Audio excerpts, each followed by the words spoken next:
What actually happens to the body when we drink another cup of coffee with milk? How should coffee be consumed so that it restores blood vessels and extends life by 10 years or maybe even more? Today, we will not just show 3 precise coffee recipes that turn it into a healthy drink. We will break down step by step how coffee with milk affects our health and whether it is worth drinking. But first, the important part. It is important to remember that coffee hits the body on 3 levels at the same time, and we do not feel it. The first hit is to the adrenal glands. Coffee on an empty stomach strikes them like a hammer on glass. Cortisol is already at its maximum after sleep, and then caffeine is added. The adrenal glands release stress hormones and a shock dose, become depleted, and lose their ability to produce energy. If by evening you have no strength left, this is not just fatigue. It may signal a problem with the adrenal glands. The second hit is to the blood vessels of the brain. Caffeine constricts arteries by 15 to 20%. Blood flows under pressure, hitting the walls like water from a fire hose. The endothelium becomes covered with cholesterol gets packed into them like dirt into scratches. Microthrombi, the size of grains of sand, form on the vessel walls. They break off, travel with the blood, and get stuck in the brain. Isocapillarias. A section of neurons dies from oxygen starvation. Memory weakens, words are forgotten, concentration drops. The third hit is an energy crash. While a person is awake, adenosine, the fatigue molecule, accumulates in the brain. It builds up like carbon dioxide in a closed room. Adenosine binds 2 receptors and signals, time to sleep. But caffeine deceptively occupies these receptors, plugging them like corks.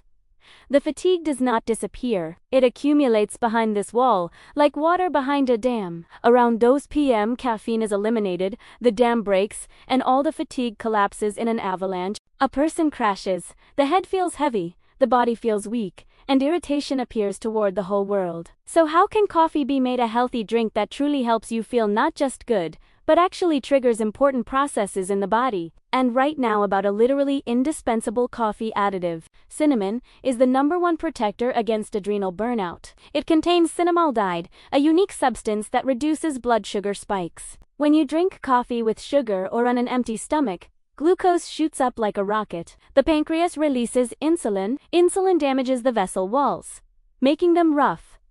Cholesterol clings to these rough areas like burrs. Cinnamon blocks this process. Cinnamaldehyde reduces sugar spikes by 24 to 29%. This has been proven by studies. Glucose rises smoothly. Insulin does not strike the vessels. The walls remain smooth, and cholesterol has nothing to cling to. In addition, cinnamon contains polyphenols. They thin the blood and prevent clot formation. Studies show that regular consumption of coffee with cinnamon reduces the risk of atherosclerosis by 28%. But it is important to know how to prepare it. The most effective recipe is coffee with cinnamon and a pinch of salt. Take 200 milliliters of freshly brewed coffee from a sachet, or while the coffee is hot, add half a teaspoon of cinnamon without a heap. Stir thoroughly. Then add a pinch of regular table salt the size of a match head and 1 teaspoon of honey. Stir until completely dissolved.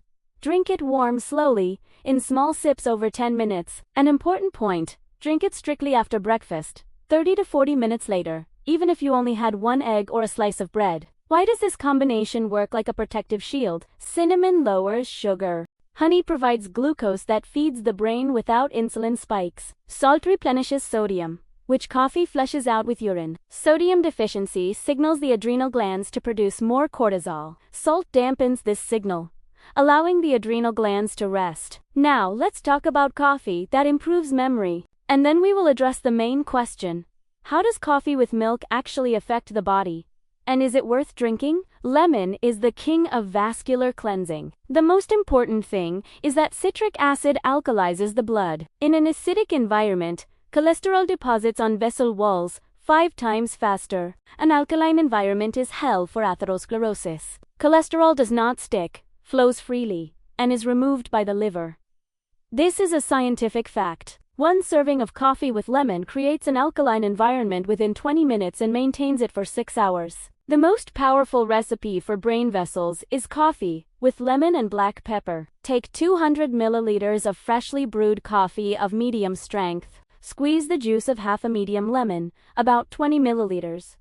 Add it to the hot coffee and stir. Then add 3 small pinches of ground black pepper and 1 teaspoon of honey. Stir until the honey is fully dissolved. Drink warm after breakfast, in slow sips. The taste is sour bitter with a slight spiciness unusual the first 2 times, but by the 3rd day the body begins to crave this drink. Why does black pepper enhance the effect? It contains piperine, a substance that dilates capillaries by 80 to 22%. Blood reaches the most distant areas of the brain, which usually receive little oxygen. This is where toxins accumulate and inflammation begins. The brain becomes foggy, thoughts slow down, words are forgotten. Piperine opens these blocked capillaries, and the blood washes away all the debris. And, by the way, a study of 1,200 people proved that consuming coffee with lemon and pepper reduces the risk of stroke by 31%. After days, a blood test shows a reduction in C-reactive protein by 35 to 38%.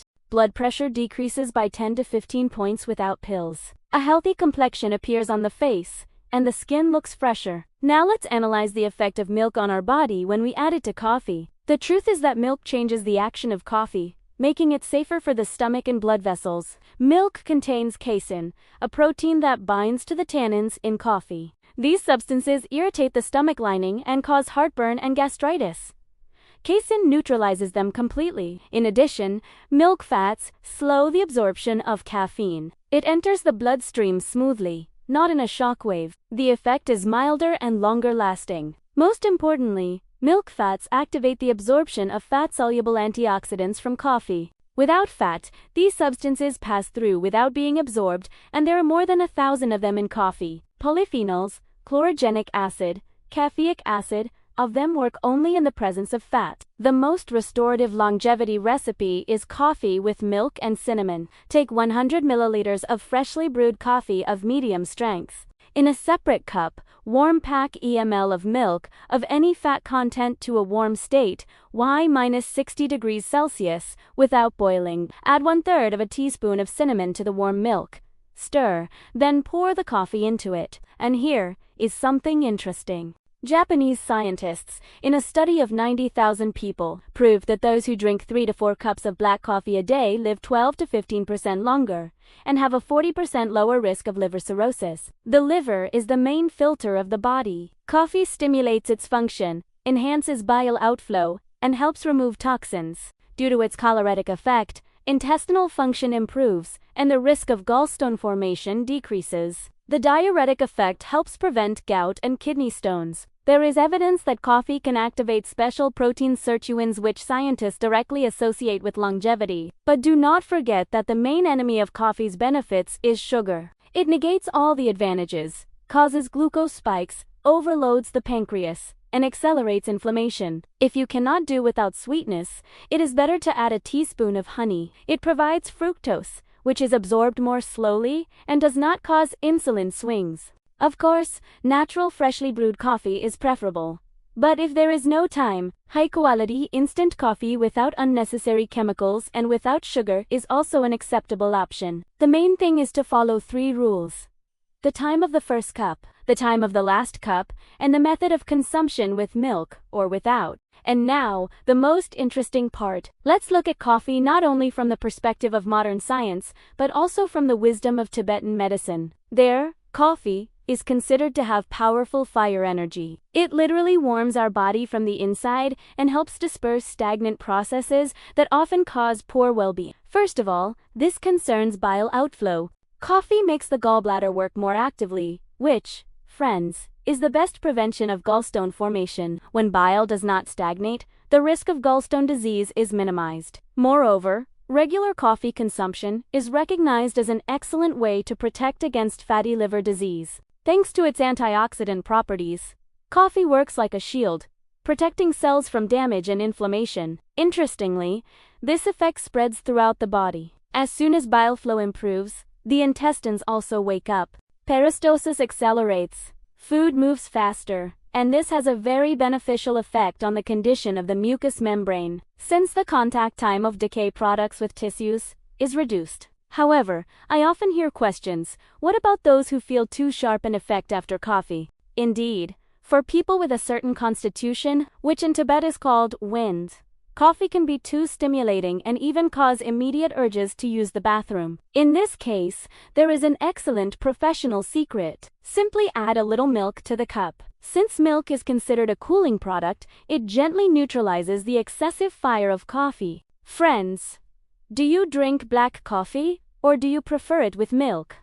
Write in the comments. Your feedback is important to us. And if you want to know which porridges restore the liver, watch the video you see on the screen now. Have a good day, and strong health to you.